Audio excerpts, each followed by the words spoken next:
Свыше 3000 молодых казахстанцев стали обладателями бронзовой медали Елбасы. Из них больше 100 призеров из столицы. Отмечу, медаль Елбасы – это национальный проект. Он охватывает порядка 10 тысяч участников в возрасте от 14 до 29 лет.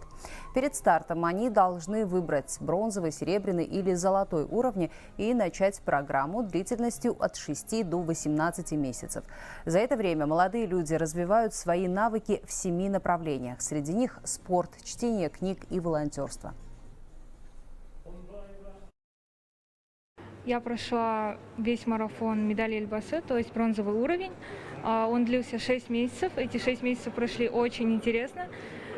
Мне очень понравилось мое участие, и я очень рада сегодня получить эту медаль. Было 7 направлений. Из них я выполнила те, которые были по моему уровню, то есть бронзовому.